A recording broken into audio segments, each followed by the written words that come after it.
Oke, baik. Hari ini kita akan ngobrol santai, ya, ngobrol santai bersama dengan Ibu Cindy. Ngobrol santai bersama-sama. Oh, ngobrol santai bersama-sama. Oke. Apa yang mau diobrolin? Oh, mungkin apa kameranya bisa dinyalakan? Ya, jadi kita ada Rolly juga di sini, ada Ibu Yuli juga. Mungkin apa namanya kameranya mungkin tidak di on karena lagi di jalan ini. Ya, nah, kita akan ngobrol santai nih mengenai kondisi market hari ini. Apa namanya? Ya, seperti yang teman-teman tahu lah ya, market hari ini gonjang-ganjing, bukan gonjang-ganjing doang ya, yang pasti adalah dia turun terus. Nah, selama dia turun terus itu apa yang harus kita lakukan?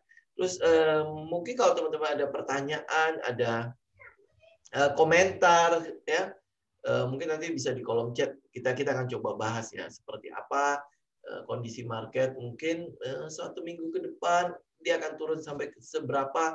Ini hanya sebuah view aja ya dari kita kira-kira akan seperti apa. Oke, Sin, kita mulai. Apa yang mau kita obrolin hari ini? Nah, kita bakal obrolin beberapa ini ya. Kemarin udah nanya udah bikin kolom pertanyaan nih di Instagram. Nah, jadi ada beberapa fenomena yang ditanyain sama teman-teman kok. Yang ada, yang pertama itu ini ada yang pertama itu katanya sekarang anggapannya mengenai banyaknya mologi yang sekarang yang kemarin-kemarin rame dan sekarang mologi ini udah mulai ya entah kemana gitu, belum ada mologi baru gitu. Nah, gimana tuh tanggapan tentang mologi gitu? Gitu kata teman-teman di Instagram. Lalu katanya nanti ya dibahasnya hari Sabtu aja sama Ko Budi.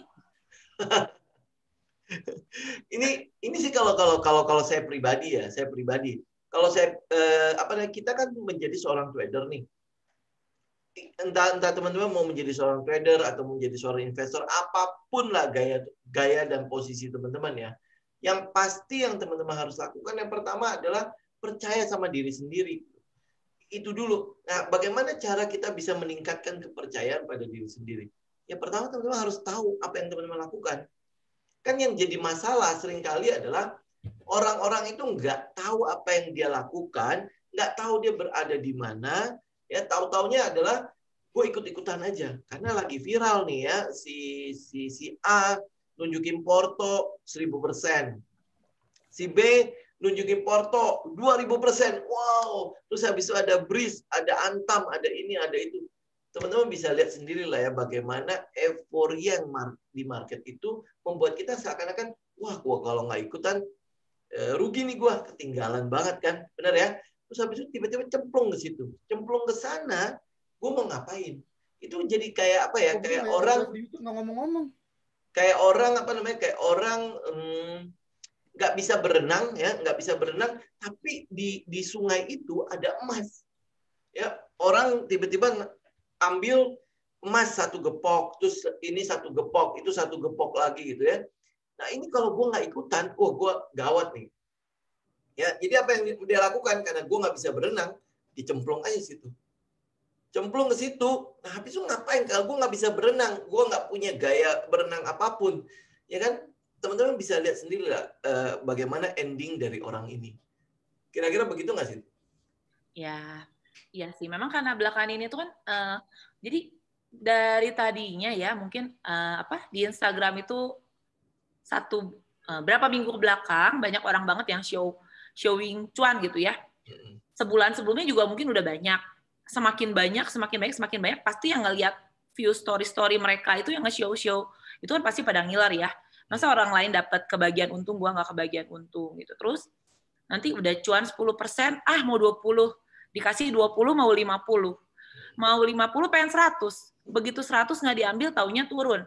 Begitu turun, langsung keluar, semoga besok balik lagi ke 100%, untungnya baru bakal saya jual. Taunya turun lagi. Nah, sampailah pada titik cuannya tinggal dikit. Saat cuannya udah dikit itu, pasti udah mulai bingung nih. Nggak apa-apa lah, udah mulai bingung. Udahlah, nanti aja. Nanti mungkin suatu hari akan kembali ke 100%. Teng, taunya ARB berjilid-jilid gitu ya. nggak bisa keluar gitu. Akhirnya jadi rugi gitu.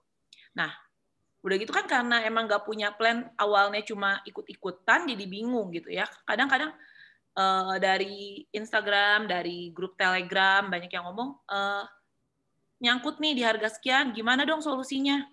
Kita biasa pasti tanya balik kan, rencananya mau diapain gitu. Awalnya itu rencananya gimana? Dijual kalau untung. Nah loh, terus kalau rugi gimana? Kalau rugi ya ditungguin sampai untung. Ya itu namanya bukan trading plan ya. Maksudnya berarti memaksakan harus untung gitu. Nah, kan kita di bursa nggak bisa selalu selalu untung gitu ya. Maksudnya kita cuma bisa melindungi apa yang kita punya gitu sebisa mungkin, membatasi resiko gitu ya. Nggak bisa saya akan keluar kalau untung, terus kalau rugi mau diapain? Dibiarin sampai untung. Ya mending kalau betulan untung ujungnya gitu. Kalau ujungnya nggak untung-untung terus mau diapain gitu. Nah mungkin ini jadi setelah fenomena euforia show Porto cuan gede-gedean, sekarang muncul fenomena di milis-milis banyak yang mulai putus asa gitu. Nah, sebenarnya kalau udah putus asa gini kan udah susah ya. Maksudnya kita mau kasih view juga udah mulai, aduh takutnya salah ngomong nih, takutnya karena orang udah terlalu putus asa gitu. Banyak banget sih fenomena-fenomena ini di grup-grup tele gitu. Ya, terakhir kan, kalau nggak salah ada pernah baca ada yang sampai mau bunuh diri ya. Nah, masa sih sampai kayak gitu ya?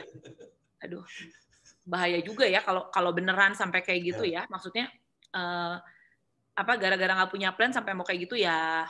Coba dipikirkan dulu secara dengan logika dan ditenangin dulu mungkin ya. Kalau udah terlanjur nyangkut ya namanya udah terlanjur, mendingan mulai dicari exit plan-nya gitu daripada melakukan hal-hal yang seperti itu gitu ya. Karena waktu kemarin kita mungkin ingat ya kayak awal kita nge-live YouTube itu zaman IHSG 5.000 ya, baru break MA 200 apa ya. Nah, itu. Di situ tuh orang masih pada sepi. Terus waktu Januari tanggal 15-an gitu, aku di Instastory sempat share, ini IHSG udah resist, langsung banyak yang ngomong, wah tebar fear nih. Nah kalau udah sekarang kejadiannya kayak gini, jadi gimana gitu ya, udah 5.800 dari 6.473 itu kan udah 10% terhadap IHSG-nya ya, terhadap sahamnya sendiri udah jauh banget kan, makanya kadang-kadang kita nggak fair gitu. Harusnya udah begitu nggak bisa break resisten, berarti adalah warning buat kita untuk kurangin posisi gitu ya, walaupun mungkin belum cash, ya kurangin posisi lah. Porsi mainnya udah mulai dikecilin gitu. Saat IHSG volatil juga kan, kita harus cepet ya kok geraknya. Maksudnya nggak bisa maksain mau berlama-lama gitu. Semakin volatil kan harus semakin gesit gitu ya, daripada cuannya hilang, apalagi jangan sampai jadi rugi gitu. Sebisa mungkin mengurangi resiko lah gitu. Itu mungkin kalau kita flashback ke belakang lah ya, mungkin saya sih berharap adalah teman-teman juga belajar ya dari apa yang sudah teman-teman alami, karena kita nggak itu kok nggak akan menjadi seseorang yang memalukan banget gitu ya, harus belajar dari kesalahan, nggak butuh seperti itu. Karena apa? Kalau teman-teman tidak belajar dari kesalahan, kapan teman-teman mau memperbaiki sesuatu yang salah? Ya, itu satu. Kedua, miliki yang namanya perencanaan. Artinya teman-teman sudah tahu dulu bagaimana mengakhiri sebuah posisi sebelum dimulai. Itu poin yang paling penting loh. Teman-teman harus tahu dulu kalau opini kita tidak disetujui oleh pasar, apa yang harus kita lakukan itu satu. Kalau disetujui oleh pasar, bagaimana saya menjaga keuntungan saya agar tidak sampai ke nol lagi. Ya. Nah, kalau sampai opini kita tidak disetujui pasar, kan ada yang kita sebut sebagai stop loss. Ya, ini stop loss ya. Jadi kalau mungkin di note saya sebelumnya itu saya bilang itu adalah ya kita kayak asuransi kita lah ya.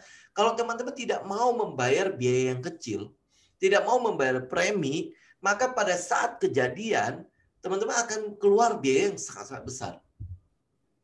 Oke? Jadi selalu punya yang namanya premi itu. Nggak apa-apa, mendingan seperti teman-teman mancing ya. Mancing kan kita ngorbanin ikan-ikan kecil untuk menjadi umpan ya. Udang-udang kecil menjadi umpan agar apa? Kita bisa mendapatkan ikan gede. Betul ya? Nah, yang jadi masalah adalah seringkali kita nggak mau kayak gitu. Lebih baik ya sekali lagi ya teman-teman, lebih baik bayar yang namanya biaya kecil daripada teman-teman akhirnya menderita sesuatu yang besar. Itu mungkin sesuatu yang perlu diperhatikan banget ya sini. Iya. Jadi stop lah ikut-ikutan gitu ya, mau logi apapun gitu. Buatlah mau logi sendiri gitu ya. Buat mau logi sendiri gitu. Karena ya era media sosial, kembali yang pernah waktu dulu saya sebut-sebut, karena kalau kita nggak tahu kita ada di urutan keberapa menerima informasi itu gitu. Jadi teman-teman kalau misalnya terima info tuh jangan langsung dimakan mentah-mentah gitu. Ini info jangan-jangan saya udah tangan ke 100 gitu. Udah misalnya kayak banyak kan berita-berita sekarang, maksudnya gini, selama misalnya bakal datang rombongan ke Indonesia gitu. Nah, tapi kan itu baru beritanya gitu ya, udah datang belum gitu. Nah, misalnya udah datang, apakah setelah datang itu perusahaan tersebut udah bisa make money belum gitu ya, maksudnya, atau belum ada menghasilkan tambahan-tambahan gitu. Dicerminkan dengan harga saham itu masuk akal nggak sih gitu, dengan kenaikan spektakuler seperti ini, terus belum ada benar-benar perusahaan ini make money gitu. Apakah masuk akal gitu? Kita tinggal pakai logika-logika simple gitu, nggak usah yang terlalu pusing-pusing lah gitu. Kita tinggal mikir, ini belum make money tapi sahamnya udah terbang gini nih ya, berarti harus sudah mulai hati-hati gitu ya. Mungkin ada langsung udah cuan gede, trailing stop gitu. Atau kalau belinya udah mahal, berarti harus siap stop loss gitu. Apalagi di saham-saham yang geraknya benar-benar parabolik gitu ya. Dan kemiringannya tuh benar-benar gitu ya, kayak nanjak itu udah ngos-ngosan gitu ya. Kalau nanjak gunung dengan kemiringan segitu tuh udah pasti bahasa Bandungnya tuh engap gitu ya, ngos-ngosan gitu. Tapi dipaksain terus ya lama-lama ya sekalinya dia pingsan ya langsung berat gitu. Nah, ini ada juga kok pertanyaan dari IG kemarin ya. Katanya kalau udah terlanjur ARB apa yang harus dilakukan? Saya juga bingung, kalau udah ARB apa yang dilakukan kok. Karena ARB kan udah jelas-jelas kita juga emang udah nggak bisa keluar ya. Nah, Bapak Oi bergabung kok.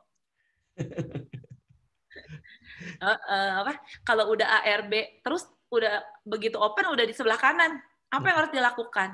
Nah, ayo kok. Nah, ini sebelum kita ngomongin soal ARB ya. Kalau buat saya ya, teman-teman mungkin saya mau pesenin ke teman-teman adalah hal mengenai ARB ini. ARB di bursa itu kan adalah yang 7% tuh.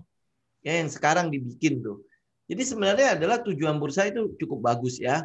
Dia melindungi kita agar seenggak-enggaknya teman-teman yang masih baru itu ya rugi ya 7% gitu. Tidak kayak ARB simetris itu sampai 25-35% kan. Itu sesuatu yang oke lah.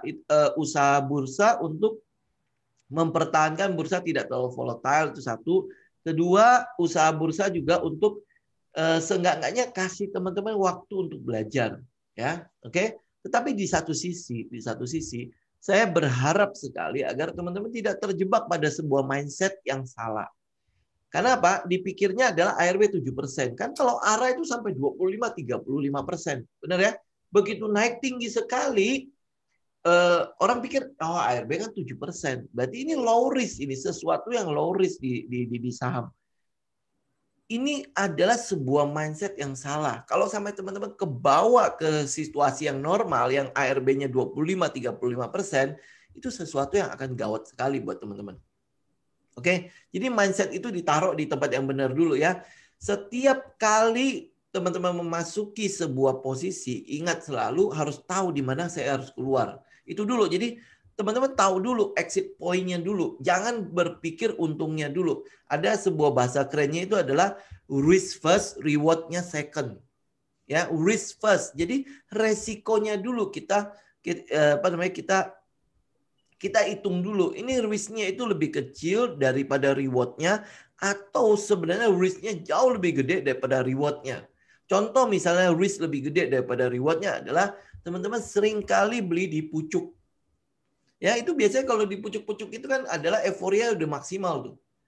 Ya, ada satu iklan tuh yang bagus banget tuh, pucuk harum.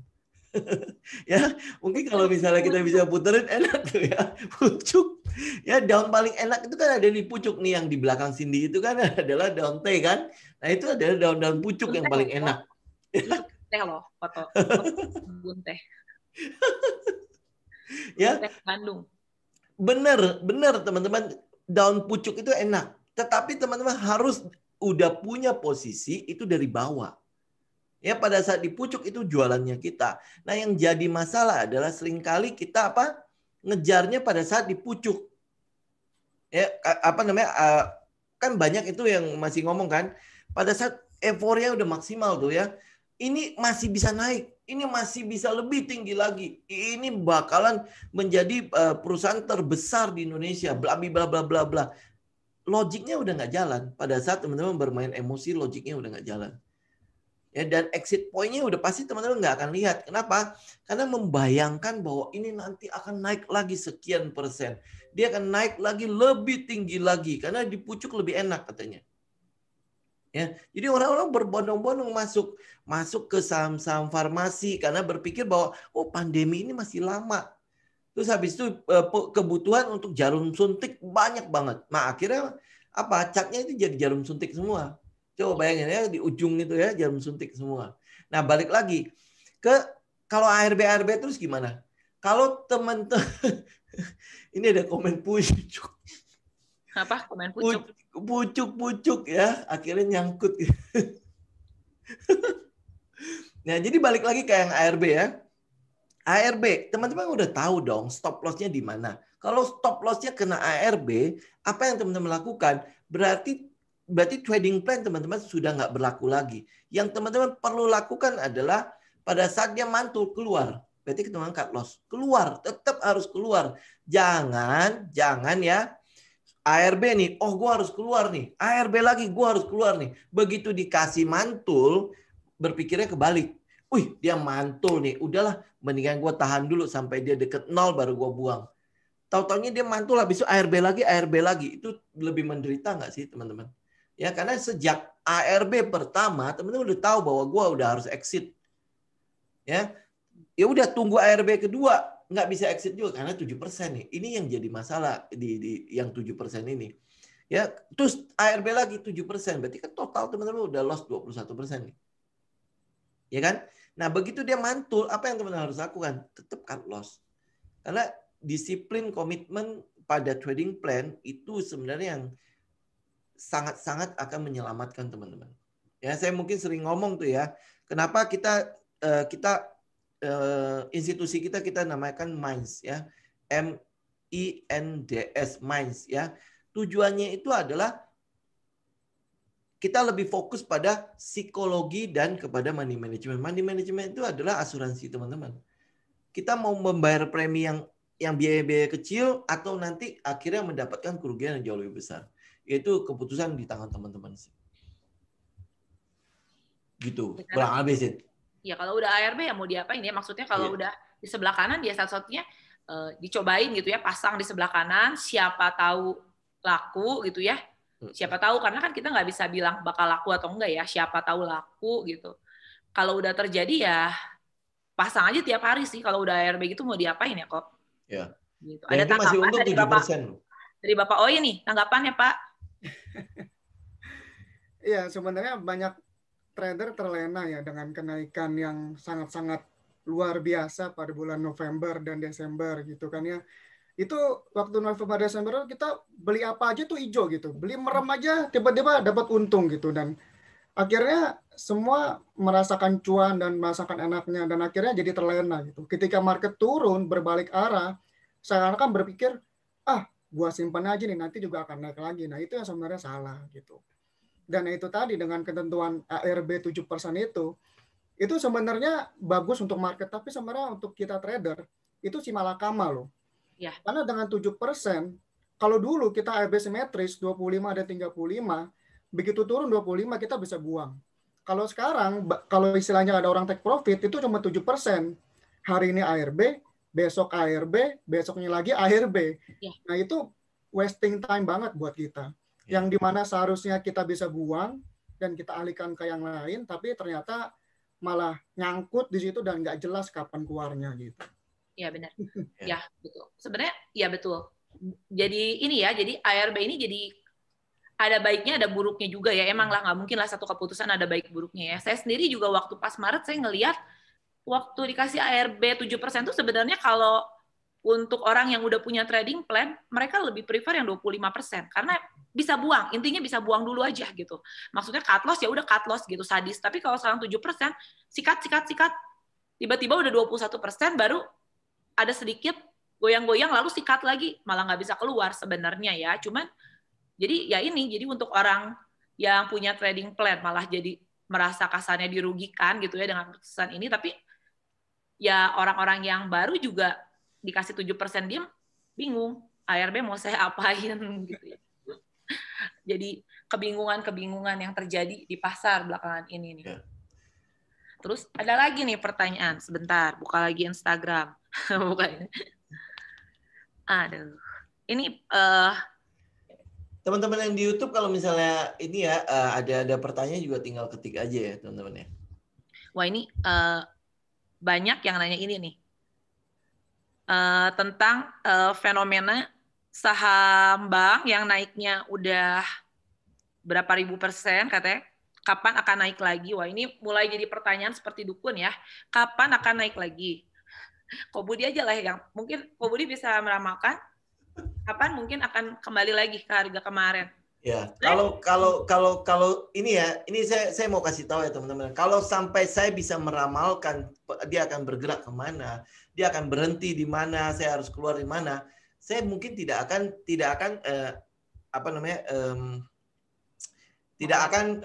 ada hari ini. Saya udah pasti jauh lebih kaya daripada LKH, saya pasti udah jauh lebih kaya daripada Warren Buffett ya. Kalau sampai ada mungkin ya kita bilang lah trader yang tiba-tiba bilang, oh gue tahu dia hari ini bisa naik, besok dia bisa turun.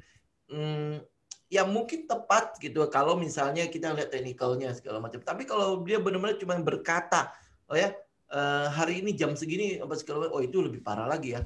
Kita buat saya ya, saya sendiri akan lebih ngeri melihat kayak gitu kalau dia sampai bisa memprediksi dengan tepat ya. Dan itu bukan cuma sekali, teman-teman, jangan lihat sekali tepat, oh ini dukun nih ya.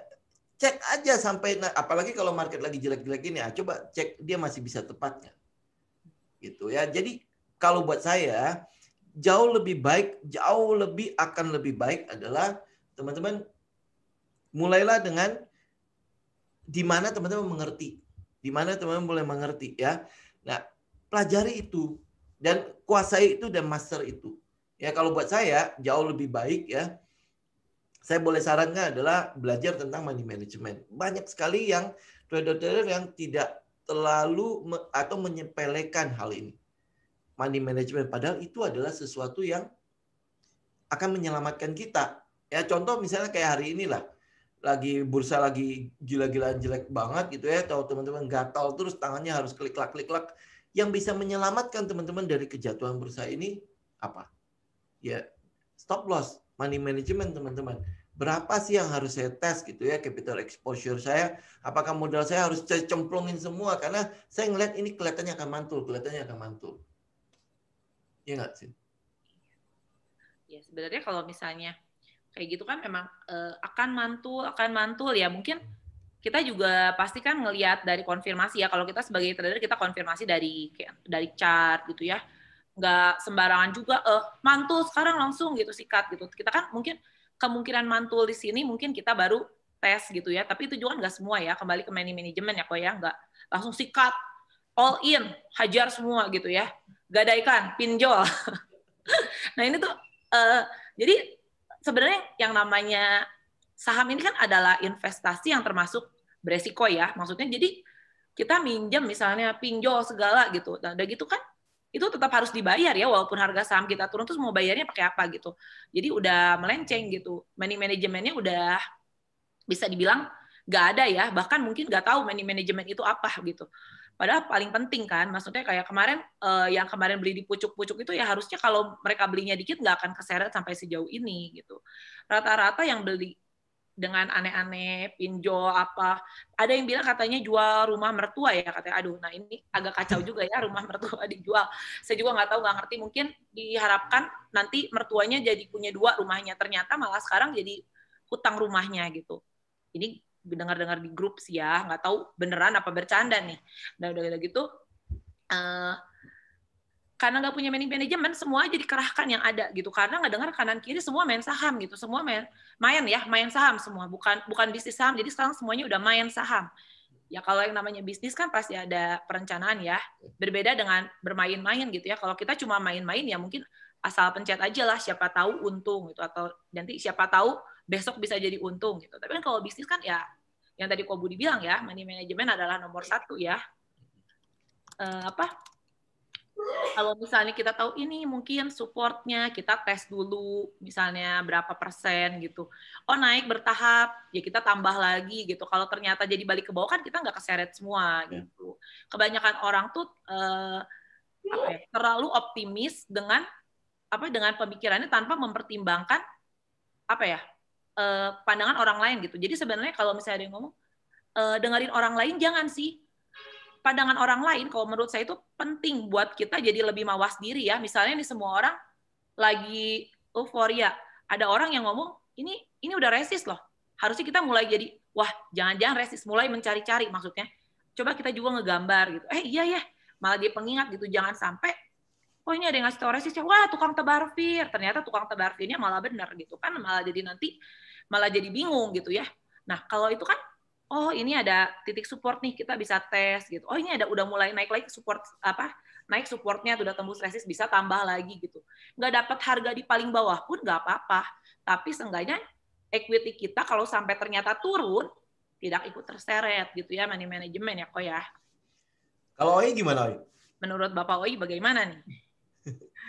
Iya, ya itu tadi memang banyak yang merasakan cuan pada November dan Desember ya. Jadi begitu Januari nih, money manajemennya udah dalam posisi optimis nih. Biasanya kita masuk tes, misalkan masuk di support 20%, ya sekarang karena wow IHSG lagi naik nih, mau ke 7.000 katanya kan, langsung dah HK 50% atau sekali peluru. Nah itu menurut saya itu kacau sekali gitu, dan itu yang sangat dihindari dari seorang trader gitu. Karena kita harus mengatur seperti yang tadi Cindy ngomong, supportnya di mana kita tes dulu. Lebih baik kita nonton dan sedikit terlambat 2-3% daripada kita spekulasi tapi kita jebol ke bawah. Itu tadi. Karena kita sebagai trader cuma bisa melindungi modal kita. Modal itu adalah nyawa kita, nafas kita. Jangan sampai modal itu hilang begitu aja di market, udah tahu ARB ada pantulan, dikekepin aja terus, ntar juga naik, biarin aja gitu. Akhirnya jadi investor dadakan kan. Akhirnya begitu ada kesempatan itu datang, kita jadi nggak bisa ambil kesempatan itu. Ya, betul. Itu yang mungkin yang sempat itu ya, yang sempat saya share mengenai Bruce Lee itu kan Bruce Lee sempat ditanya kan oleh murid-muridnya kan, kenapa ya Bruce Lee mengajarkan kita berkelahi ya, dia mengajarkan murid-muridnya itu berkelahi, tetapi di satu sisi Bruce Lee bilang ke murid-muridnya, lu daripada ngajak ribut orang, lebih baik lu hidup dengan keadaan damai aja. Lah kita kan punya kemampuan untuk mempertahankan diri. Kenapa kita juga lebih baik tidak menggunakan jurus-jurus mereka untuk membuat kayak keributan segala macam. Jadi lebih baik damai-damai aja kan. Nah jawaban Bruce Lee kan cuma begini doang. Lebih baik seorang pejuang ada di kebun bunga daripada seorang tukang kebun ada di medan perang. Ngerti nggak maksudnya ya? Jadi kayak kita di trader lah ya, kayak kita menjadi seorang trader gitu. Lebih baik kan teman-teman pasti mencari ya, semua orang akan belajar tentang jurus-jurus yang mendatangkan profit. Benar nggak?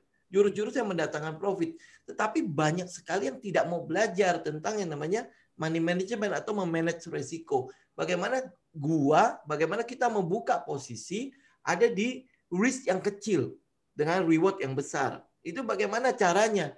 Jarang sekali kan teman-teman mau mungkin ada kelas-kelas yang ngajarin soal money management ya teman-teman ikutin. Jadi harus ada sebuah kombinasi. Kenapa kita butuh itu? Karena lebih baik menjadi seorang trader di tengah tumpukan modal ya, di tengah tumpukan modal. Artinya mereka holding cash aja daripada menjadi seorang investor begitu peluang datang udah nggak punya uang untuk averaging down. Ya kan? Teman-teman pilih yang mana? Menjadi seorang trader, tapi pegang cash yang banyak sambil menunggu posisi yang pas, ya. baru teman-teman hajar pada posisi itu, atau menjadi seorang investor, ya. Ngeliatin tuh sahamnya turun tuh, harganya turun. Begitu udah sampai di titik, waduh ini yang terbaik nih. Tapi gue udah nggak punya duit buat averaging down. Teman-teman pilih yang mana? Ya, nah itu mungkin ya kita bisa ngelihat sendiri ya. Dalam keadaan hari ini pasti teman-teman semua akan pilih menjadi seorang trader yang punya posisi cash. Benar ya? Benar ya? Ya, betul. Soalnya kalau misalnya sebenarnya kalau misalnya sebagai seorang trader atau investor, kalau menurut saya pribadi ya, jadi kalau misalnya ada baiknya kita tahu ada tempat taking profit juga mungkin ya, atau punya trailing stop juga gitu ya sebagai seorang investor. Kan investor pasti nyimpen ada time frame-nya ya. Bisa udah setahun udah naik 100% karena targetnya 200% masih disimpan gitu ya. Ternyata keseret habis, berarti kita sebenarnya udah buang waktu kita 1 tahun ya. Daripada dibuang 1 tahun, udah aja simpan misalnya di deposito atau di mana dapat uang gitu, daripada kita simpan 1 tahun udah 100% nggak diambil, udah balik modal, mau nungguin lagi 2 tahun, buang waktu sebenarnya gitu ya kan. Kalau di gimana pun jauh waktu paling mahal gitu ya maksudnya. Jadi ya udah misalnya udah 100% ya, udah 80, 70, udah mulai mawas diri nih, udah hilang 30% cuan, ya udah buang dulu aja lah gitu. Nanti kita bisa covering lagi di bawah gitu. Atau misalnya ternyata sudah dijual malah naik lagi ya, kalau misalnya emang udah aman, bukan berarti kita jadi rugi ya, maksudnya kita beli lebih mahal, tapi kita kan mengurangi resiko kalau ternyata harga itu turun terus gitu. Jadi kita nggak bisa bilang kalau cut loss terus mantul gimana, harus berani buyback di harga yang lebih tinggi, tapi itu kan saat itu resikonya udah lebih kecil gitu. Jadi kita fokusnya nggak boleh salah lihat fokusnya gitu. Jadi beli lebih mahal dengan resiko lebih kecil, atau kita nggak kena cut loss terus turun terus harganya diseret ke bawah gitu kan, malah jadi pusing juga ya, karena itu kan fenomena yang terjadi saat ini gitu.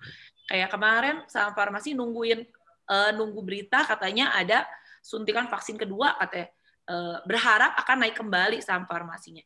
Jadi udah di sini udah homologi yang paling banyak gitu ya, cocok homologi gitu. Dengan berita ini maka saham vaksinnya akan terbang gitu. Yang nggak gitu juga gitu sebenarnya. Selama berita-berita ini belum yang tadi saya bilang belum make money si perusahaannya, ya maksudnya ya kenaikan seperti itu ya buat saya sih takut ya ngelihat ada yang ngomong kok nggak punya sih saham farmasi K dan I gitu ya. K dan I nggak punya sih, ya memang tidak sesuai dengan profil resiko saya gitu, dengan tingkat volatil yang sangat tinggi gitu ya. Saya nggak berani gitu, walaupun ada yang show portonya 100%, 50%, saya nggak berani gitu. Kadang-kadang kita ngelihat orang langsung ngiler gitu.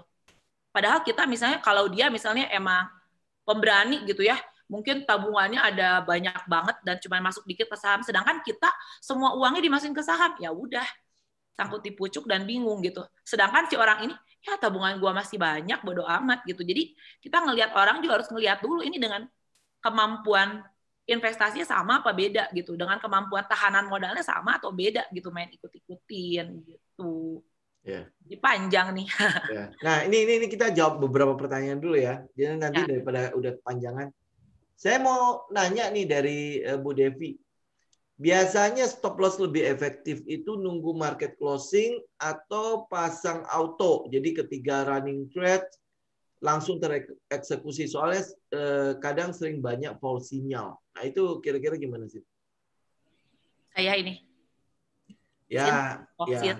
Benar sih. Kalau saya sendiri, kalau saya ini, kalau misalnya emang udah kena harganya, saya langsung buang. Saya langsung buang aja gitu. Kalau misalnya false atau apa, kan saya berani buyback. Kalau saya nggak masalah buyback lebih mahal. Kayak yang tadi saya bilang, kalau misalnya ternyata break, udah gitu saya kepin dengan semoga nanti lebih baik gitu. Ya malah nambah resiko ya. Kalau misalnya besok bagus ya saya rewrite aja. Buyback dengan harga yang lebih mahal, saya nggak masalah gitu. Karena saya nggak bisa tahu ya besok apa jadi terbang, apa jadi turun, mana tahu gitu. Yang saya bisa lakukan ya saat ini breakdown, saya buang, udah gitu aja gitu. Jadi besok naik, ya besok naik. Kalau misalnya emang ternyata bagus ya buyback aja gitu. Resikonya kan udah beda gitu. Tingkat resikonya udah beda. Itu kalau menurut saya sih kok. Ya. Jadi nggak pasang auto berarti ya? Kalau saya auto by jari. Buy jari pengganti.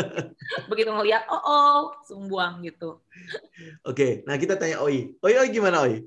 Iya, mungkin kalau untuk yang sempat mantau gitu ya, auto buy jari seperti yang Cindy ngomong nggak apa-apa gitu. Tapi nggak ada salahnya juga kita pasang auto gitu, karena di handphone barangkali ya teman-teman ada yang sibuk atau gimana nggak sempat merhatiin, nggak ada salahnya juga. Yang pasti saya cuma pesan satu, kalau memang udah kena ya udah, jangan disesalin gitu. Benar yang tadi Cindy ngomong, walaupun kita buyback nanti di harga lebih tinggi, tapi posisi kita akan lebih aman, risiko kita akan lebih kecil. Karena kenapa? Kita lebih confirm, kita lebih firm masuk karena dia sudah tes support yang tadi itu. Dan begitu dia mantul, ya nggak apa-apa, kita buyback lagi. Jadi ya kalau memang udah dijual terus mantul gitu ya, aduh ini juga bukan cuma teman-teman yang ngalamin loh. Saya juga pernah ngalamin, kita semua pernah ngalamin, trader pasti ngalamin. Gitu. MDKA ya? Kayak kemarin gitu ya, 2 hari lalu gitu ya, Kamis saya stop loss di di MDKA gitu ya. Kalau memang udah lewat saya punya stop loss, ya udah saya buang. Nggak taunya hari Jumat dia naik loh kenceng. Ya udah, saya nggak usah sesalin itu. Nanti begitu ada kesempatan lagi dia confirm naik nih besok atau Senin atau minggu depan gitu ya, ya saya masuk lagi gitu. Saya masuk dengan kemarin posisi loss, kena stop loss, tapi saya masuk dengan risiko yang lebih kecil. Nanti akan ini bukan rekomendasi loh ya. Jadi bukan ya. Ini cuma ngomong doang karena memang pas pengalaman kita begitu ya. Curhatan hati gitu. Jadi apa sih? Kayak misalnya udah di stop loss, mantul, itu tuh bukan sesuatu yang terjadi sama teman-teman doang gitu. Semua orang juga mengalami ya. Kita juga semua di sini mengalami gitu. Selama saya di bursa itu udah sering lah terjadi kayak gitu. Maksudnya jadi ya makanya saya bilang saya berani buyback. Karena dengan kejadian ini kita lama-lama kan, wah ini udah kayak gini ternyata ini ya. Kadang-kadang jadi kita bisa lebih ngelihat ini tuh harus di cut loss sekarang apa nanti tunggu besok. Nah kadang-kadang gara-gara kita udah terbiasa ngeliat tuh juga kita bakalan lebih, kalau saham yang ini karakteristiknya gini misalnya, ya udah ini bisa tunggu besok. Atau emang karakter saham ini emang turun, udah jebret aja ya udah buang gitu. Jadi karena teman-teman udah fokus gitu ya di bisnis ini, ya biasa nanti teman-teman akan terlatih lama-lama gitu. Ya. Ya, ini juga akhirnya kita belajar tentang psikologi ya. Ya kan? Teman-teman cut apa enggak? Terus habis itu kalau dia mantul bagaimana? Stats teman-teman, psikologi, mindset teman-teman itu harusnya udah biasa aja. Udah cut loss, udah selesai dengan posisi itu. Tinggal cari posisi yang baru. Gitu. Jadi jangan udah cut loss terus habis itu diseseli, terus kayak anak kecil ya, nangisnya sampai guling-guling gitu ya. Terus kesempatan yang lain muncul terus, kita guling-guling masih belum selesai di situ. Ya padahal kalau setelah teman-teman cut loss kan kayak kata si Oi kan, kita udah punya modal. Kita udah memegang sejumlah uang untuk bisa ngambil ke posisi-posisi yang lain. Ingat loh ya teman-teman ya, hidup cuma sekali. Jangan sampai gara-gara rugi 1-2% gitu ya. Ini kan yang saya bilang kan premi yang kita bayar. Nggak mau rugi segitu gitu ya. Tapi nanti akhirnya teman-teman pasti akan lihat tuh kerugian teman-teman membengkak menjadi 10-20%. Nah, teman-teman mau di situ atau lebih baik udah bayar aja 1-2%. Nggak masalah, itu kayak kita bilang premi ya. Tapi saya mau katakan juga jangan terus-terusan bayar premi. Kalau teman-teman terus bayar premi ya, itu juga sesuatu yang salah. Harus cek. Salah nggak ya? Kok kayaknya setiap kali buka posisi loss terus. Mungkin stop loss-nya yang di posisi yang salah. Nah, cek. Atau mungkin harga buy-nya. Dia nggak disupport, nggak diresisten ya. Ada di tengah-tengah yang nggak jelas. Pokoknya go buy. Nah, itu kan pasti akan kena stop loss segala macam. Ya, jadi selalu saya mau ingatkan kepada teman-teman adalah pada saat teman-teman salah, itu adalah kesempatan teman-teman untuk belajar. Oke, itu gunanya catatan. Ya, kalau teman-teman belum punya jurnal, saran saya sekali lagi, tulis semua yang teman-teman lakukan di dalam trading ini dan evaluasi dan review itu. Di mana salahnya? Salah itu yang dipelajari. Kalau udah benar, ulangi aja. Ya, yang salah dipelajari, yang benar ulangi. Oke? Itu doang. Ya, kita mulai ke pertanyaan kedua. IHSG dan bursa asing, ini dari Pak Fuad ya. IHSG dan bursa asing turun semua termasuk Dow Jones. Sebenarnya ada apa ya? Ya, apakah karena asing keluar atau efek COVID yang mempengaruhi ekonomi sebuah negara? Nah, ini coba diterangkan kenapa ya? Ya udah, oke. Kok kenapa ya semuanya turun ya? Kok kompak banget gitu ya? Ayo, Ko Budi jawab. Sekarang giliran Ko Budi. Kok jadi? Kan gue bertanya dulu. Sebenarnya gini ya Pak, kalau misalnya mau nanya ya, kalau mau detail segala macam kita nggak tahu. Udah pasti kita tidak tahu. Oke? Apa yang terjadi di market semua karena kita trader based on technical. Lihat technicalnya. Technical sudah memberitahu kepada kita segala sesuatunya. Kenapa? Karena gini, satu kita sebagai retail itu udah pasti kurangnya jauh lebih banyak. Kurangnya jauh lebih banyak. Kurang apa? Kurang data udah pasti. Teman-teman bayangin gini. Modal kita berapa gitu ya. Mau beli data itu udah berapa? Kan nggak mungkin ya. Kayak misalnya kita bilang kayak Bloomberg terminal aja. Satu terminal, satu CPU Bloomberg yang isinya data-data saham-saham seluruh Indonesia, seluruh dunia, ya itu sebulannya aja kabarnya sudah ada di sekitar 5.000 US dollar. Ya di 2 minggu yang lalu kan Jessica udah bilang kan, ya itu Bloomberg terminal ada di rumah Jessica tuh ya. Berapa itu sebulannya? Ya, coba bayangkan. Ya, modal kita berapa tapi sebulannya itu udah goceng. Goceng USD loh ya, bukan goceng rupiah. Kalau goceng rupiah sudahlah kita nggak ngomong apa-apa ya. Tapi ini goceng USD. Kita udah pasti kalah datanya. Tapi bagaimana caranya agar kita seenggak-enggaknya ini loh si gajah ngelihatnya ini kita nggak tahu jauh pandangan kita. Itu technical. Ya, technical seenggak-enggaknya memberitahu kepada kita, oke lah kita telat dikit ya, si gajah bertindak duluan. Tapi seenggak-enggaknya kita udah ngelihat sebuah sinyal. Oh, mungkin apa yang kayak bilang asing keluar, efek COVID segala macam. Dari technical itu udah memberitahu kepada kita sesuatu. Ini sinyal untuk kita berhati-hati, kita waspada, atau kita udah boleh mulai agresif. Ya, nah itu di technical itu. Ya, benar nggak Sin? Ya, chart never lie kan? Tuh di belakang. Ya, makanya kalau saya karena saya kan emang betul-betul trader berdasarkan chart ya. Jadi waktu pas Dow Jones itu emang udah kena resist dan main di area resistnya tuh udah lama sebenarnya, ditahan di atas nggak turun-turun gitu. Jadi kemarin pas untuk pertama kalinya ya turun di bawah 30.000 ya. Ya, kemarin udah breakdown 30.000. Ya. Untuk pertama kalinya ya menurut saya wajar sih, dia dari berapa, dari belasan ribu, berapa, 18 ya kemarin waktu Maret. Dia turun sampai, seingat saya sambil buka ini aplikasi.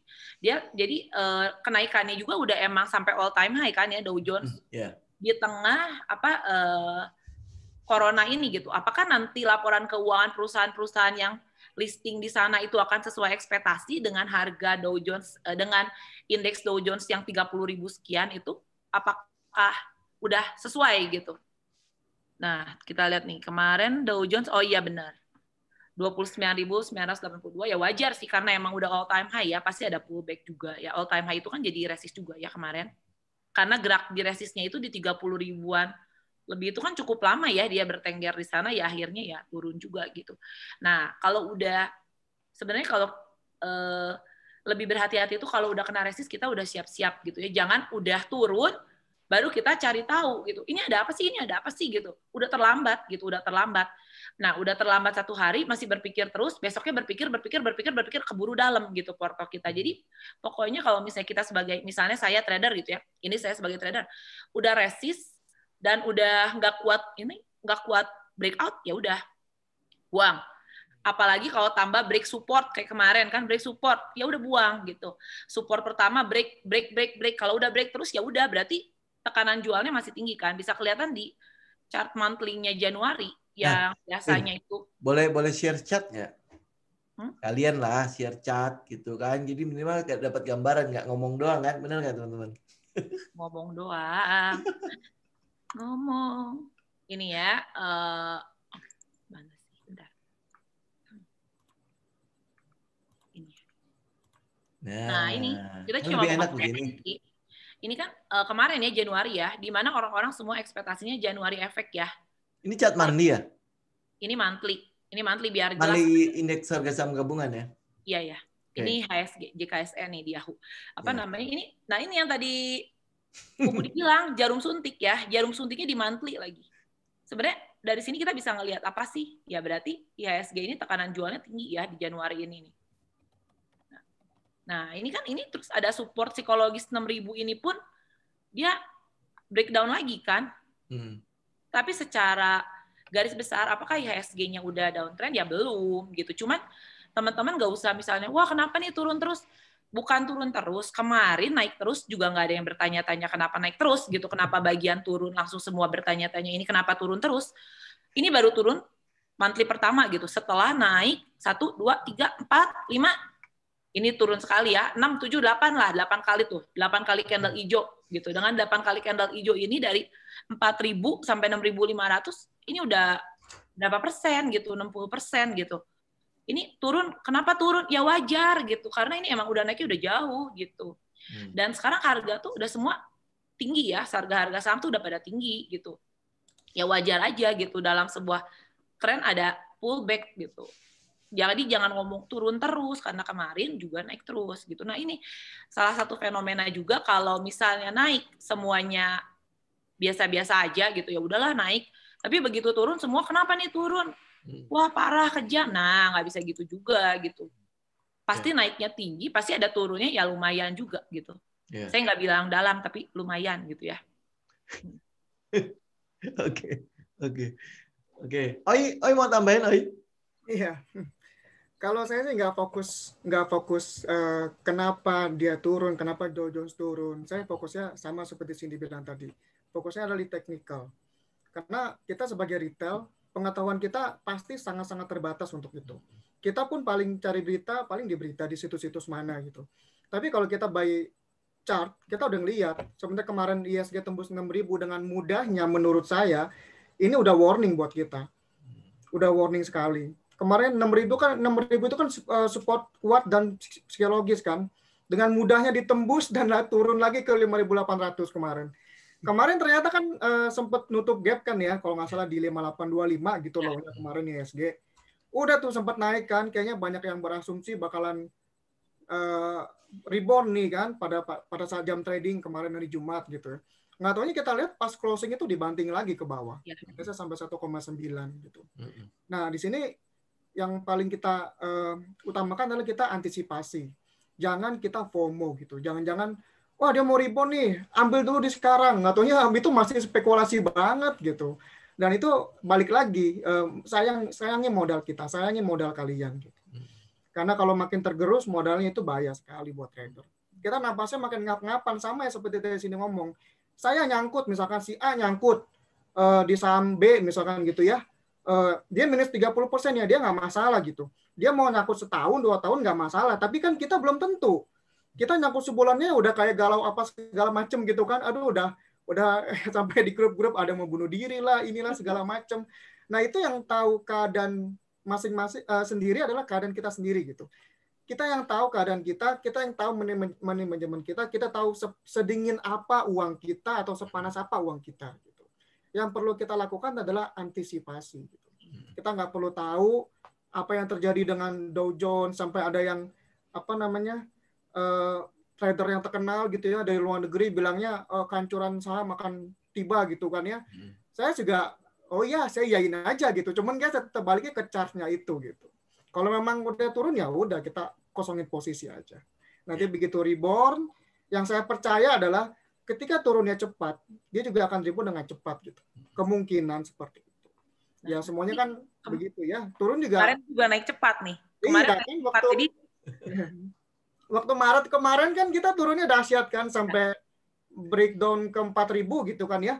Terus balik lagi, terus main-main di 5.000, naik turun, jebol lagi, naik turun. Akhirnya begitu banyak news positif, menjelang akhir Oktober tuh udah kelihatan naiknya gila-gilaan.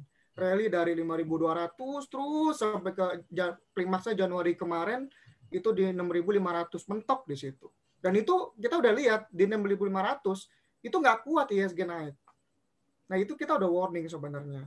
Nah itu begitu turun lagi ya udah kita ya jaga posisi aja intinya dan jaga money management. Ya, sip. Oke. Nah ini ada pertanyaan sebenarnya ini buat Cindy lah.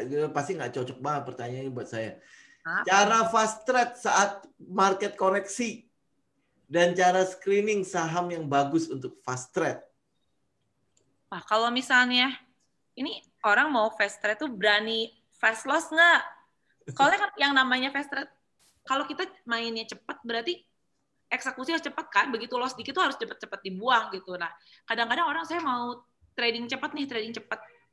Begitu ngambil posisi ternyata langsung turun, berat, nggak berani cut loss cepat. Nah, ini nih, jadi jangan suka kita ngikutin, si A ini tradingnya cepet banget, saya juga mau ngikutin gitu. Si A misalnya tiap hari depan laptop jarinya di mouse gitu ya.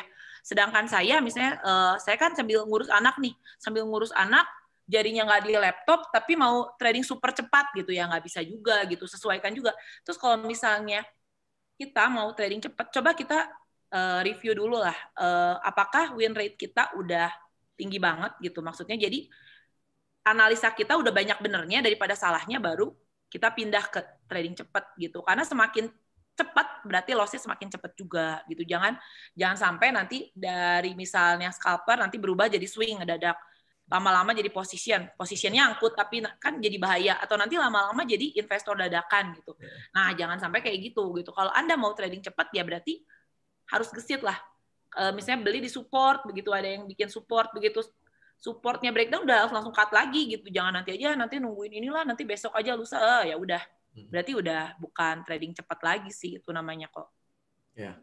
Oke ya. Jadi pas ya. Oke. Nah, sekarang Pak Gusti Made, kalau time frame-nya swing atau investor, harus pasang stop loss juga atau lebih cocok pasang trailing stop? Nah, ini mungkin Pak Gusti ini belum ngerti soal stop loss sama trailing stop itu sebenarnya apa. Bisa coba dijelaskan, Ibu Cindy? Ibu Cindy lagi. Oh iya. Nanti habis itu Ini kayaknya ini nih ya, stop loss dan trailing stop itu dulu nih, kasih tahu dulu ya. Ini Pak perbedaannya ya Pak ya. Kalau yang namanya ini stop loss itu kalau kita udah misalnya beli di 1000 nih, rugi di 980, itu kan stop loss. Kalau trailing stop udah 1000 naik ke 1050, jual di 1020, karena trailing stop gitu Pak perbedaannya. Kalau stop loss itu kita udah buka posisi dan langsung turun atau rugi, kita cut loss gitu. Stop loss membatasi kerugian. Kalau trailing stop posisi kita udah untung, trailing stop itu untuk membatasi agar kita nggak balik modal gitu, ngambil untungnya gitu Pak. Jadi beda ya definisinya. Terus ini kalau sebagai apa ini teh? Sebagai swinger atau investor harus pasang nggak? Ya kalau menurut saya pribadi ini ya, penilaian saya pribadi, tapi tiap orang boleh bebas berpandangan ya. Jadi kalau saya ya harus, karena yang tadi saya bilang, jangan sampai waktu kita terbuang hanya untuk menunggu untung jadi makin gede nggak apa-apa, tapi udah untung gede, menunggu udah untung gede, balik modal, balik lagi untung gede, kita cuma menunggu mah ya buang waktu gitu. Jadi ya sebaiknya trailing stop itu siapapun ya sebaiknya punya ya trailing stop gitu. Jadi kita harus punya untung dan jangan sampai jadi balik modal, apalagi balik ke rugi gitu. Kalau menurut saya. Oke, Iya, memang perlu banget ya. Cuman ya itu tadi, balik lagi ke kondisi keuangan kita. Sedingin apa uang kita. Kalau memang saya mau investor, saya mau beli saham A misalkan ya, udah 1000 di harga 1000, terus turun ke 500. Oh ya udah nggak apa-apa, saya mau take profitnya 3 tahun lagi atau 4 tahun lagi, ya silakan aja gitu, nggak pasang trailing stop atau stop loss. Itu balik lagi ke style masing-masing, style kita, ke dana kita, dingin atau enggak uangnya gitu. Tapi kalau saya pribadi berpendapat itu harus tetap pasang. Stop loss atau trailing stop tetap harus pasang. Ya. Wah, ini oke. Nah, ini kalau saya boleh itu ya, cuma melengkapi doang. Kalau yang namanya stop loss buat saya itu adalah rugi yang kita rencanakan. Ingat loh ya. Kalau stop loss adalah rugi. Jadi ada 3 pengertian ya, ada stop loss, trailing stop dan cut loss ya. Jadi kalau stop loss itu adalah rugi yang direncanakan. Ingat loh ya, berarti kita udah merencanakan, oke, ini kalau posisi ini dia kena ke sini, oh berarti saya tahu bahwa opini saya tidak disetujui. Oke, berarti saya harus keluar. Itu namanya stop loss. Ada satu namanya cut loss. Cut loss ini berarti rugi yang kebablasan. Kebablasan itu artinya sudah kena stop loss, kita masih berdoa, ya, berdoa bakar menyan. Naik dong. Jadi kayak kita nampung di bawah pakai baskom gitu ya. Semoga candle ini tidak sampai ke bawah. Nah, itu namanya stop loss, oke? Itu namanya cut loss. Jadi rugi yang kebablasan, oke? Nah, ada satu lagi namanya trailing stop kan. Trailing stop itu adalah jala. Itu jaring pengaman untuk keuntungan kita. Artinya kita sudah untung ya, tapi kita mau mengamankan nih. Jangan sampai untung kita balik lagi ke nol atau tiba-tiba menjadi minus. Itu kalau trailing stop, teman-teman bisa lihat tuh ya, kayak jala orang yang lagi main sirkus di atas tuh. Ya, di bawahnya kan dia taruh jala. Jala ini gunanya untuk apa? Agar kalau terjadi kesalahan di atas lagi muter-muter salah, jatuh kemana? Ke jalanya, bukan langsung jebret ke lantai. Ya, itu yang disebut sebagai trailing stop. Jadi 3 pengertian ini teman-teman harus tahu. Dan yang kita pilih apa? Yang kita pilih hanya stop loss dan trailing stop. Cut loss sebisa mungkin tidak ada dalam kamus kita. Ya, kalau sangat terpaksa kayak ARB berkali-kali itu ya itu bohwat, kita harus mau nggak mau cut loss kan, kayak gitu kurang lebih. Oke, nah ada lagi pertanyaan mungkin ya, Sin mau ditambahin apa lagi buat ngobrol santai kita hari ini? Oi, ada yang mau ditambahin? Apa lagi? Udah dirangkum nanti sama Cindy kok. Okay. Waduh, saya lagi. Ngopi, ngobrol bareng Fibonacci. Kan ngobrol bareng, jadi yang siapa nih kebulak-balik. Okay. Ya teman-teman, kita di sini cuma ngobrol-ngobrol santai-santai aja ya, biar karena ini juga sih, karena banyak juga yang ya stres katanya kepake uang tabungan, uang sekolah anak.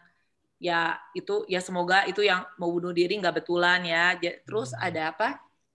Yang nggak dari rumah mertua itu ya. Jadi semoga itu jadi di kedepannya itu orang-orang yang melakukan hal-hal seperti ini pakai uang panas gitu ya, yang harus dibayar juga, jangan dipakai untuk berinvestasi gitu. Berinvestasilah dengan uang dingin dan seberapa apa ya, profil resikonya seperti apa. Jadi seberapa kuat menanggung resiko. Kalau misalnya kira-kira wah kalau saham geraknya misalnya puluhan persen nggak sanggup, ya udah misalnya ada deposito atau ke yang lain lah gitu, cari-cari. Jangan temennya saham ikutan saham gitu. Padahal ya yang tadi yang Ko Budi bilang, ada tukang kebun di peperangan gitu. Jadi nggak tahu apa-apa tiba-tiba ikut berperang gitu, tapi nggak tahu nggak bawa apa-apa gitu. Dengan kepercayaan diri aja langsung datang ke medan perang gitu, yang nggak gitu juga gitu. Karena ini pernah ada fenomena juga kok di grup-grup gitu ya, di grup-grup tele.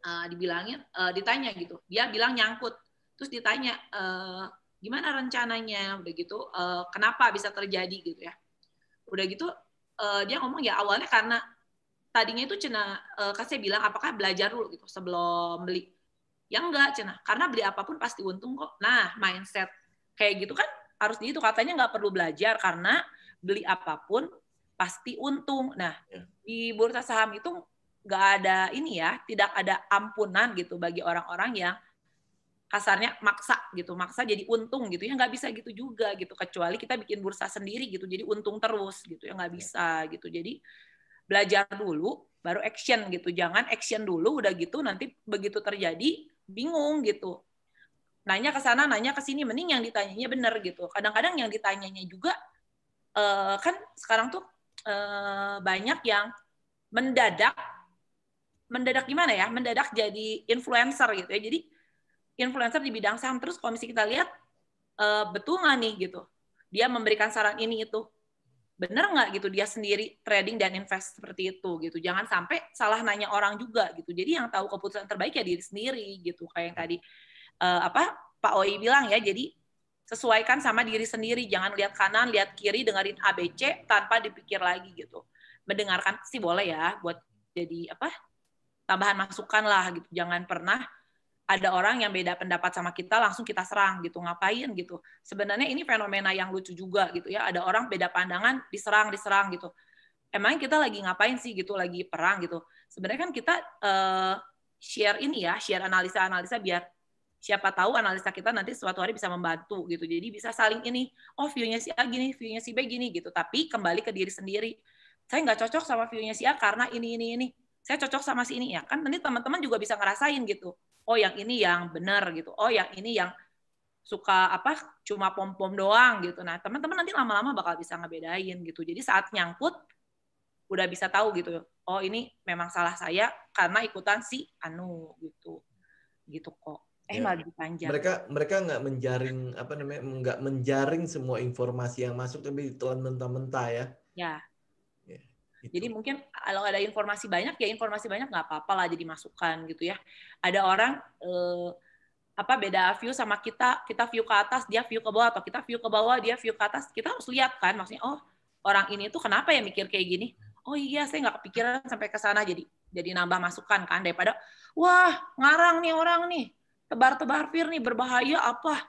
Ya kalau udah turun siapa yang fear? Ternyata yang teriak-teriak saat di atas kita disebut tukang tebar fear, begitu udah turun mereka mendadak jadi fear juga gitu kan, jadi bingung juga kan ya, makanya. Nah ini ada satu pertanyaan bagus untuk nutup ngobrol kita hari ini ya. Dari Pak Gusti lagi, Gusti Made. Untuk seorang investor, apakah harus sangat paham TA? Ini mungkin harus sangat paham loh ya. Ini maksudnya mau jadi investor apa jadi trader? Kalau iya, minimal trader apa yang harus dipegang oleh seorang investor? Technical analysis yang harus dipegang oleh seorang investor. Ini pertanyaan bagus banget sih, Pak Made. Ya, Pak Made kayaknya seorang investor ini. Silakan Kok Budi. Kan Kok Budi waktu dan tempat yang membacakan pertanyaannya. Pak Oi aja, silakan Pak Oi. Ya, silakan Oi. Bapak. Nah, iya betul. Silakan Bapak Oi. Ada minimal TA apa yang harus dipegang oleh seorang investor gitu kan? Perlu nggak katanya? Pertama perlu nggak? Ya perlu nggak dulu? Enggak. Kalau pandangan saya perlu. Karena kenapa? Kita ingin beli. Memang kita kalau investor ya kan nyawanya itu panjang gitu ya, napasnya mau 1 tahun, 2 tahun, 3 tahun gitu. Tapi kita ingin masuknya itu di saat yang tepat. Jangan sampai kita beli pas udah di pucuk, terus kita ke bawah lagi turun, terus baru naik lagi. Nah, itu waktu kita akan lama sekali gitu. Kalau dibilang perlu, saya bilang pendapat saya perlu. Ya, kalau sejauh apa ya itu tergantung style-nya masing-masing. Kalau menurut saya untuk technical analysis seorang investor itu minimal support dan resistance itu harus tahu. Jadi pergerakan kunci dari sebuah saham itu kita harus tahu. Di mana supportnya, di mana resistennya gitu. Jadi istilahnya investor itu kan belinya jangan yang murah, jualnya yang mahal gitu. Jangan sampai kita belinya di tengah-tengah, harganya udah naik, baru kita beli gitu. Ending-endingnya nanti profitnya nggak maksimal gitu. Seharusnya dia naik 50%, harusnya kita bisa profit 50%, tapi karena kita belinya udah pas naik 20%, jadi kita cuma dapat 30% gitu. Itu sih. Kalau dia minimal support resistance kita harus mengerti gitu. Oke. Ibu Cindy. Ya, Kok Budi lagi ya? Bapak. Hari ini kan lagi jadi bapak-bapak. Ya udah saya dulu, udah gitu nanti Kok Budi yang paling panjang terakhirnya ya. Ini sama Kok Budi nih. Nah, jadi kalau menurut saya mau investor, mau trader, goalnya itu kan mencapai keuntungan sebanyak-banyaknya dengan resiko sekecil-kecilnya gitu ya. Setuju dengan Pak Oi. Jadi ya support dan resisten tahu gitu. Kalau investor kan support tempat beli gitu, resisten tempat jual gitu. Tapi mungkin resistennya kalau kita investor mungkin resistennya lebih jauh mungkin ya. Tapi seenggaknya kalau kita tahu support resisten, jangan sampai kita beli yang tadi Pak Wi bilang, kita beli tapi belinya di resisten gitu. Ternyata kita invest barang mahal, nggak gitu juga kan. Tujuannya kan intinya mendapatkan untung. Ya kalau misalnya misalnya kita ada perusahaan bagus nih investor, perusahaannya growth lah, maksudnya secara fundamental oke aja gitu. Tapi emang mau ibaratnya gini lah, kalau ibu-ibu pasti ngerti nih, kalau beli barang yang sama dengan harga diskon akan lebih menyenangkan gitu. Nah, mungkin bapak-bapak yang jadi investor juga perlu ditanamkan ini gitu. Belajar nawar gitu. Jadi nawar disupport gitu. Nawar ala ibu-ibu. Jadi dengan barang yang sama kita dapat harga lebih murah kan lebih menyenangkan gitu ya. Kita nyimpennya juga investnya lebih tenang lah gitu. Kecuali uang kita super banyak sekali gitu ya, sampai kita udah nggak peduli mau floating min juga udah bodo amat ya terserah gitu. Tapi kalau saya sendiri karena uang saya masih bisa dihitung, nah jadi saya pasti pakai support sama resisten gitu. Kalau beli ya area support aja gitu. Ya. Saya penutupnya dari Kok Budi. Silakan. Oke, nah ini mungkin saya mau tutup begini aja kali ya. Kan ada seorang bapaknya investor. Jadi ini kalau kita kan trader ada namanya kakek buyutnya trader. Nah ini saya mengambil dari kakek buyutnya investor, namanya Benjamin Graham ya. Benjamin Graham bilang apa? Benjamin Graham bilang gini, mau investasi, mau trading ya, pokoknya semua yang ada di pasar modal, ingat selalu ini. Apa yang terjadi di pasar modal adalah seperti pendulum. Ya, pendulum tahu ya. Benar ya, gue ngomong pendulum benar ya. Pendulum itu yang itu loh, yang goyang-goyang kiri kanan itu, ya. Dan itu mereka akan selalu bergerak dari keadaan yang pesimis, tidak ada dasarnya. Jadi dia udah pesimis sampai nggak jelas lagi. Dia akan bergerak kepada sebuah keadaan optimis yang benar-benar euforia. Itu cuma begitu aja. Jadi apa yang kita harus lakukan menjadi seorang investor, menjadi seorang trader adalah perhatikan ini ya teman-teman ya. Belilah dari mereka yang pesimis. Ya, belilah dari mereka yang pesimis dan juallah kepada mereka yang optimis. Nah, jadi pertanyaannya begini, bagaimana kita bisa menilai mereka yang pesimis dan bagaimana kita bisa menilai mereka yang optimis? Disitulah fungsinya technical analysis. Teman-teman mungkin kalau di value investing ada namanya valuasi ya. Belilah saat sebuah perusahaan valuasinya lagi rendah. Nah, di technical analysis kita belinya di area support. Biasanya di support itu adalah sebuah keadaan yang orang-orang yang udah pesimis banget gitu ya. Itu adalah keadaan pesimis. Sedangkan keadaan optimis di mana? Ya di resisten. Makanya kita beli di support, jual di resisten. Itu kurang lebih lah menerjemahkan technical analysis kalau ini versi saya ya. Bukan, versinya kakek buyutnya si investor ya, Benjamin Graham. Kurang lebih kayak gitu. Cuman saya menerjemahkan dalam bentuk technical analysis. Itu sih. Oke. Nah, oke. Ini benar-benar closing ya. Ini pertanyaan buat Cindy sama Oi. Stop loss idealnya berapa persen? Untuk setiap kali buka posisi. Kalau 1-2% bukannya gampang sekali kena stop loss. Maybe harus kita 5% lah. Ya, jadi ini nawar nih ceritanya. Kalau 1-2% ya, 1-2% ini kayak gampang banget kena stop loss. Kalau 5% bagaimana? Kalau Cindy gimana? Kalau saya misalnya kayak kemarin ya, misalnya ngambil posisi pas lagi volatil ya. Kalau lagi volatil ya harus cepat.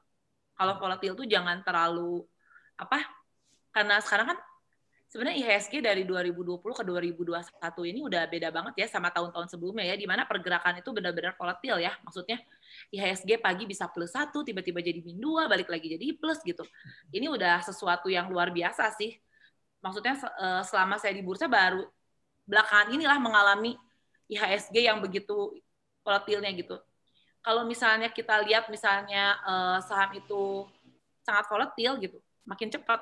Tapi kalau saham yang santai-santai gitu ya, maksudnya nggak terlalu jauh gitu, tergantung juga ya buat scalper atau buat swing kayak gitu. Jadi kita agak susah sih di sini kalau ngelihat ini harus ngelihat juga profil resiko juga, terus ngelihat gerakan sahamnya volatil atau enggak. Kalau misalnya ada saham yang volatil banget terus kita biarin taunya udah min 5, 10 langsung cepet, bahaya juga kan, harus makin cepat gitu kita nge-cut loss-nya gitu.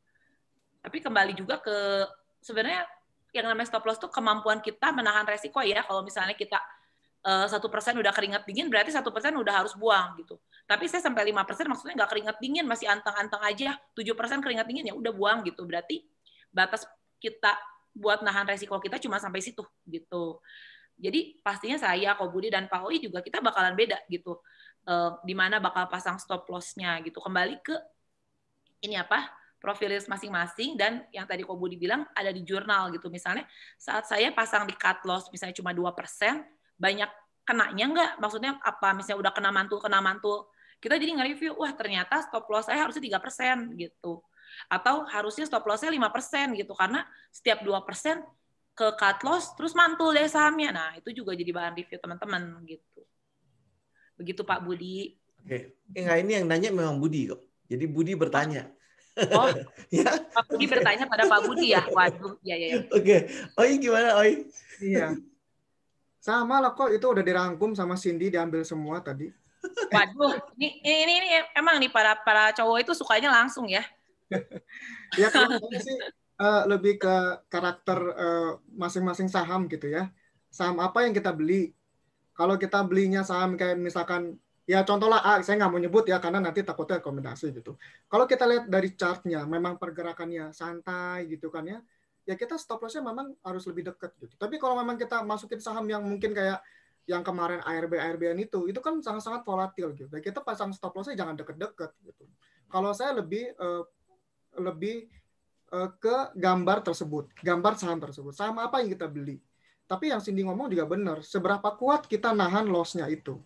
Kalau memang 2% kita udah dak-dikduk, ya udah, kita hindarin aja. Berarti itu memang kita nggak orang yang bukan istilahnya resiko yang tinggi gitu. Berarti kita ngambil saham yang sahamnya geraknya pelan-pelan gitu. Yang pelan-pelan tapi pasti. Kalau memang kita udah 5%, nanti kan naik lagi gitu, ya nggak apa-apa, silakan aja pasang di 7% atau di 8% gitu. Sama kalau saya ngelihatnya market juga. Kalau dalam saat market bullish, biasanya keadaan itu saham itu biasa akan lebih sangat volatil. Biasa kalau dalam pasar market bullish, saya akan pasang stop loss sedikit lebih jauh gitu. Daripada saat market bearish seperti ini. Karena pertama, di saat market bullish, saham bergerak lebih volatil. Ada kemungkinan istilahnya mungkin teman-teman sering dengar gitu ya, nurunin penumpang lah, apalah gitu kan ya, diturunin gitu. Ya nggak apa-apa, di saat market bullish kita pasang stop loss-nya agak jauh sedikit, mungkin 7 atau 8% gitu. Tapi di saat market bearish, saya akan pasang stop loss lebih ketat daripada yang seperti dalam keadaan bullish. Karena kenapa? Di saat market bearish, saham itu biasanya bergeraknya tidak lebih volatil, malah lebih cenderung turun. Nah itu kita protect juga kita punya modal.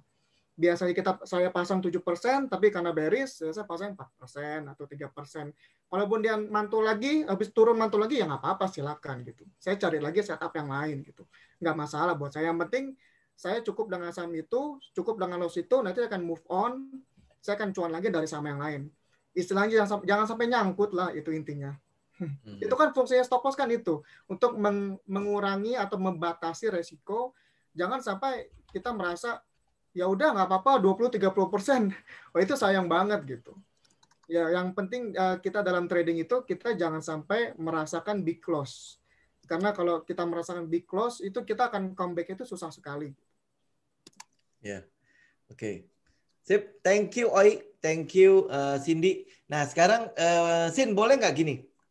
Tutup dengan kira-kira ada view apa untuk minggu depan buat indeks harga saham gabungan. Pasti teman-teman juga nungguin itu ya. Mana ya? Sebenarnya gini ya, kalau misalnya IHSG kan saat ini 58 ini adalah satu support ya, tapi oke, ya udah buka chart dikit ya.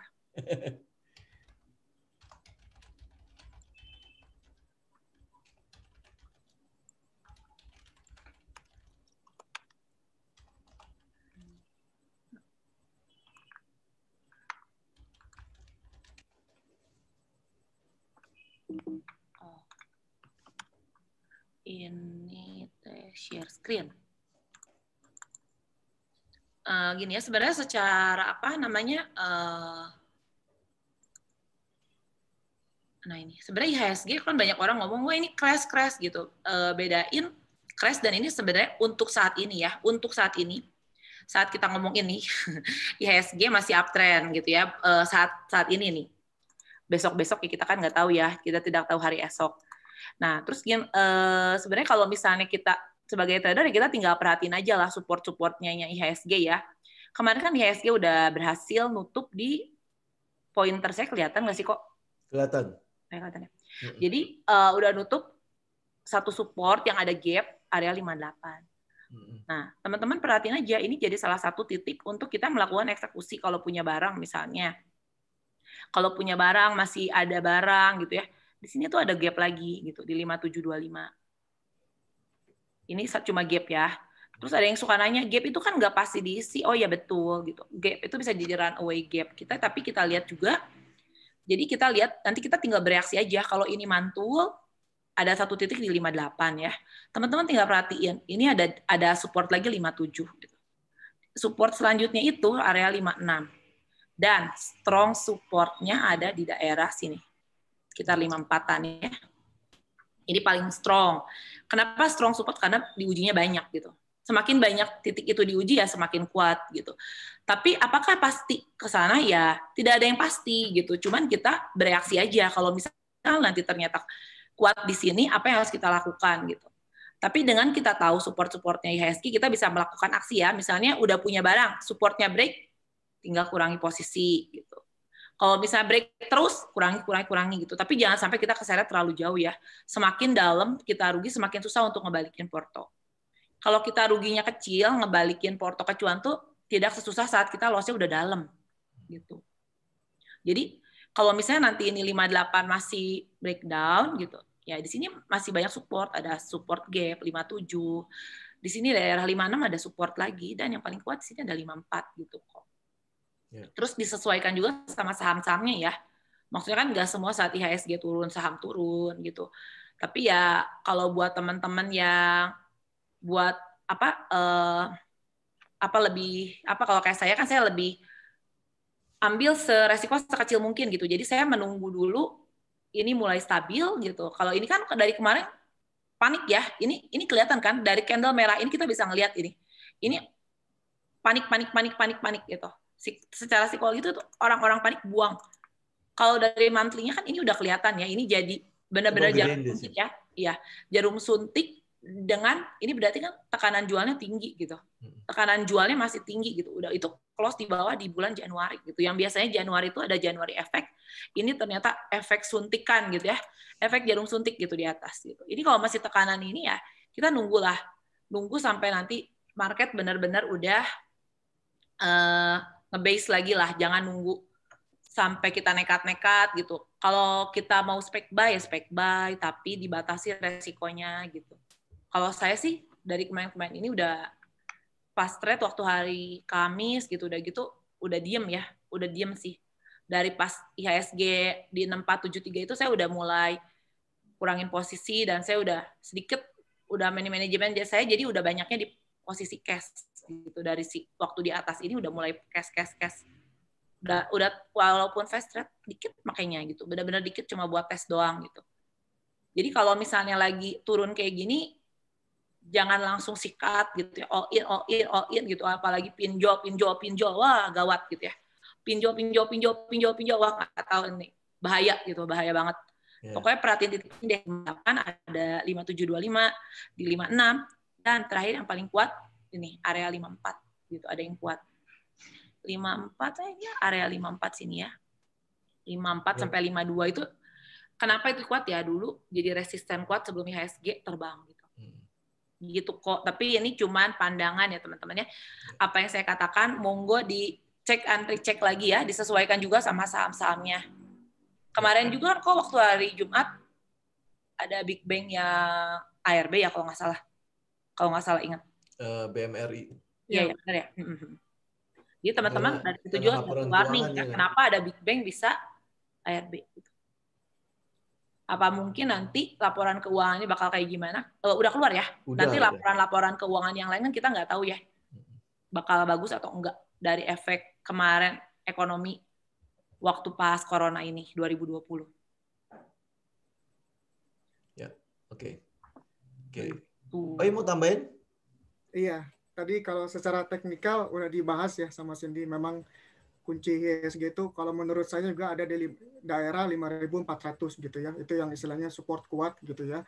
Tapi kalau ngomongin minggu depan, saya tertarik untuk menunggu full year GDP Indonesia, Gross Domestic Bruto, karena itu kalau tidak salah akan diumumkan pada tanggal 5 Februari.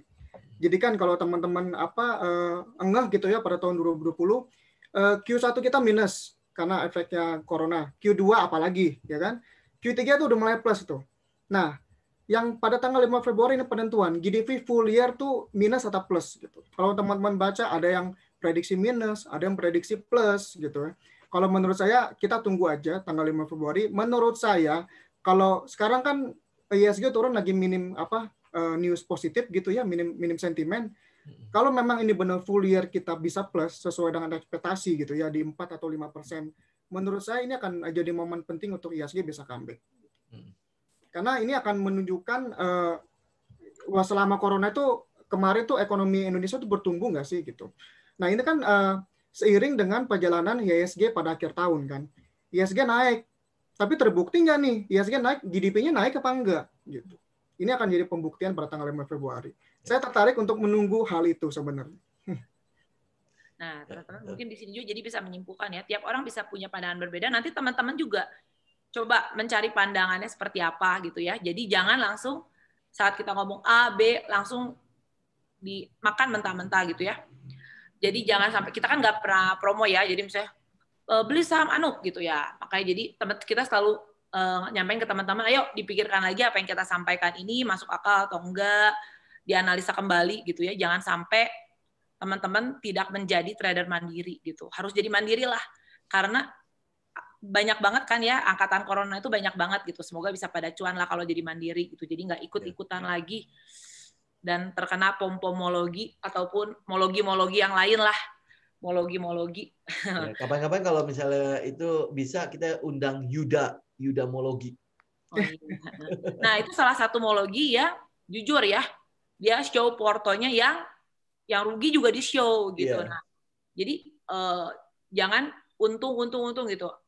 Jadi sebenarnya nggak mungkin lah ada trader yang untung terus gitu ya. Pas naik dia punya di bawah gitu. Tapi ya kita juga nggak tahu, cuma berdasarkan opini dia gitu. Udah punya kok dari bawah gitu. Nah, teman-teman jadi harus mulai berhati-hati lah di sosial media. Jadi ngelihat dulu lah. Kalau Yudamologi udah jelas ya, dia show ya dengan jujur ya. Ini gitu katanya rugi gitu. Yang dia kan stand up comedy. Rugi itu bukan sesuatu yang hina ya sebetulnya. Maksudnya kita rugi ya udah gitu. Siapa sih yang nggak pernah cut loss gitu ya? Jadi curhat hari Kamis lagi nih semua nih. Gitu ya. Jadi ada saatnya juga kita harus cut loss gitu ya, biar tetap membumi ya kok. Jangan untung melulu ya kok. Kali-kali cut loss untuk merasakan. Ayo kok. Oke, baik teman-teman. Saya pikir ini apa namanya bincang-bincang kita semoga semoga cukup ini ya, cukup bisa seenggak-enggaknya lah saya bisa membantu sedikit teman-teman. Ya saya sih nggak bilang melegakan ya, karena pasti dalam keadaan rugi siapa sih yang bisa lega gitu ya. Ya, tapi seenggak-enggaknya bisa menjadi sebuah acuan atau sebuah pandangan bahwa oh ternyata kalau kita mau trading, kalau kita mau melakukan investasi, mau melakukan bisnis apapun lah ya, yang pertama teman-teman harus ketahui, yang pertama teman-teman harus lakukan adalah selalu belajar. Ya, tahu dulu tahu dan mengerti apa yang sedang kita kerjakan, apa yang sedang kita perbuat. Jangan gitu ya, kita nggak ngerti apa-apa, cemplung aja, sama yang kayak saya cerita waktu di awal. Kita nggak ngerti berenang, tapi orang kok kayak ngambil terus ya emas dari dasar sungai itu gitu ya. Apa yang harus saya lakukan? Saya cemplung aja ke dalam? Enggak. Belajar dulu dong berenang. Kalau nggak sama aja mati konyol namanya kan. Nah ini juga sama dengan kita di trading. Jangan hanya karena orang lain beruntung, orang lain kayaknya, wah dia show porto begini-gini segala, kita harus ikutan. Enggak. Ya, ingat loh ya teman-teman ya, uang yang teman-teman gunakan di dalam mau melakukan trading, mau melakukan investasi, itu adalah uang yang teman-teman dengan jerih payah ngumpulin. Ya, bukan dengan uang yang segampang misalnya, oh saya pinjam di pinjol ya, pinjam di mertua ya, habis itu meyakinkan siapalah gitu, terus bilang ini pasti untung, terus habis itu mereka memberikan kepada kita sejumlah uang, itu sesuatu yang pasti salah ya. Trading pertama teman-teman harus paham dan mengerti, kedua gunakan selalu uang dingin, sedingin mungkin, dan memang uang ini nggak dipakai.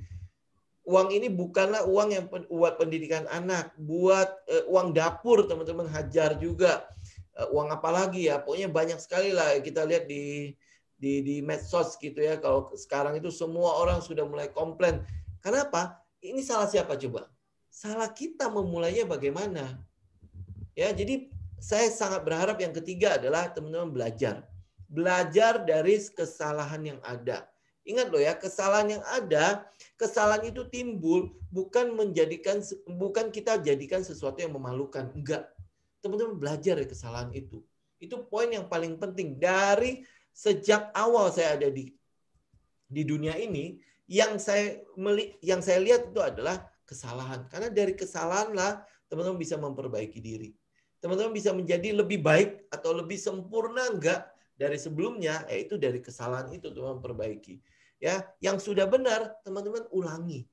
Nah, untuk bisa melihat itu semua, yang keempat, yang terakhir adalah jangan lupa dicatat.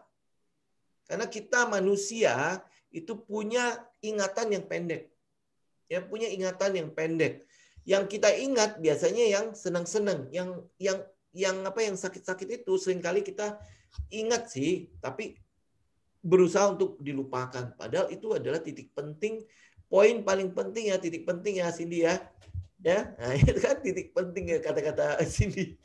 Ya, nah itu adalah titik-titik penting di mana teman-teman bisa berubah, naik kelas atau naik level atau menjadi lebih baik atau tidak, itu di saat teman-teman melihat dan memperbaiki kesalahan yang ada. Oke, teman-teman ya, demikian ya teman-teman untuk obrolan kita hari ini. Semoga bermanfaat. Kita akan ketemu lagi di lain kesempatan. Thank you untuk Cindy, thank you untuk Oi ya yang bersedia untuk berbagi bersama kita hari ini. Dan kita ketemu lagi di video berikutnya. Salam tim.